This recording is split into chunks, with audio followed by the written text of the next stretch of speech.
bal ka waran daawade haddii aan ku dhaho qaar ka mid ah golaha wasiirada ee xukuumadda ra'iisul wasaare xamse ayaa waxay abaabulayaan iyo qaar ka mid ah golaha baarlamaanka xildhibaano ka mid ah mooshin ka dhan ah in laga keeno xukuumadda ra'iisul wasaare xamse. balse midda la yaabka le ayaa waxay tahay in qayb ka mid a golihii wasiirada ay hogaaminayaan ama inta badan ay abaabulayaan xilka qaadista iyo mooshinka laga keeni doono xukuumadda ra'iisul wasaare. in ka badan 150 xildhibaan ayaa waxa ay rabaan in maalinka bisha ay tahay 25 bishan inay hor keenaan golaha baarlamaanka jamhuuriyadda federaalk soomaaliya ayna hordhigaan Sheekh Aadan Madoobe. haddaba inta badan waxaa socda ololo ka dhan ah xilka qaadista ra'iisul wasaare xamse oo mooshinkana uu yahay diyaar. dhinaca kale madaxweynaha puntland siciid cabdulaahi deni ayaa waxa uu helay linki gaar ah oo golaha wasiirada ka mid ah in ay xukuumadda ra'iisul wasaare xamse inta badan uu ku yeesho ama sida ay wax u socdaan u ogaado. haddaba intaan u gudagelin warbixintaas oo dhammaystiran saaxiibayaal,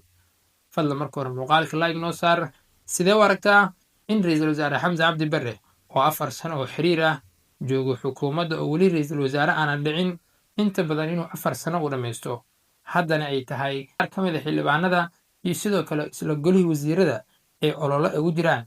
in ay mooshin ay ka keenaan xukuumadda ra'iisul wasaare xamse?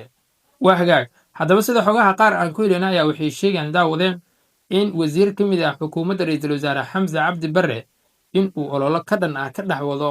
qaar ka mid a xildhibaanada dowladda federaalk soomaaliya in mooshin ka dhan ah laga keeno xukuumadda ra'iisul wasaare xamse. haddaba wasiirkaas ayaa waxa uu yahay wasiirka gaadiidka iyo duulista ee hawada ee dowladda federaalk soomaaliya, magaciisa lagu magacaabo xildhibaan maxamed faarax nuur, oo inta badan deegaan doorashadiisa ay tahay ama laga soo doorto dhinaca puntland. wasiirkan ayaa sida xoogaha hoose aan ku helin ayaa waxay sheegayaan in uu gacansaar ula leeyahay madaxweynaha puntland ee siciid cabdulaahi deni, taasi oo inta badan siciid cabdulaahi deni iyo wasiirkan ay ku heshiiyeen in mar un xilka laga tuuro ama meesha la dhaafiyo ra'iisul wasaare xamse, taasi oo inta badan ay qorsheynayaan xildhibaanada ka soo joodo puntland iyo sidoo kale qaar ka mid a xildhibaanada jubbaland. haddaba inta badan waxaa diyaar ah sida xogaha aan ku helayno in ka badan 150 xildhibaan in ay qalinka ay ku duugeen mooshinkaas oo inta badan loogu soo horjoodo xukuumadda ra'iisul wasaare xamse. sidoo kale madaxweynaha puntland ee siciid cabdulaahi deni ayaa si hoose loogu dusiyey linki xukuumadda ra'iisul wasaare xamse,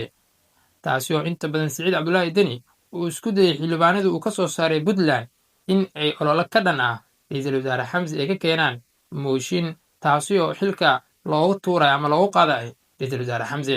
dhinaca kale wasiirka gaadiidka ee duulista hawada ee dowladda federaalk soomaaliya maxamed faarax nuux iyo sidoo kale madaxweynaha puntland siciid cabdulaahi deni ayaa waxa ay ku heshiiyeen in markii ay u hirgasho in xukuumadda ra'iisul wasaare xamse daaqadda laga bixiyo in ay puntland ay usoo sharaxi doonto wasiir maxamed faarax nuux oo inta badan xildhibaanada mooshinka wado asaga uu hogaamiye u yahay. dhinaca kale qaar ka mid a xildhibaanada laga soo doorto jubbaland ayaa ayagana waxa ay ku jiraan ololahan inta badan mooshinka ka dhanka ah xukuumadda ra'iisul wasaare xamse. dhinaca kale labada madaxweyne ee jubbaland iyo puntland ayaa hoosta waxa ay ka xariiqdeen in ay meesha ay dhaafiyaan xukuumadda ra'iisul wasaare xamse ayagoo u adeegsanayaan xildhibaanada ay soo saareen. waxaa la ogeen halka uu mooshinkan uu ku biishoban doono iyo sidoo kale guddoonka baarlamaanka ee jamhuuriyadda federaalk soomaaliya Sheekh Aadan Madoobe inuu isaga uu qaban doono mooshinkan ay wadaan qaar ka mid ah xukuumadda ra'iisul wasaare xamse iyo sidoo kale xildhibaanada dowladda federaalk soomaaliya. haddaba wixii ka soo kordhaa mooshinkan ay wadaan xildhibaanada iyo wasiirada ayaa waxaan ku soo gudbin doonaa warbixinadan kalo.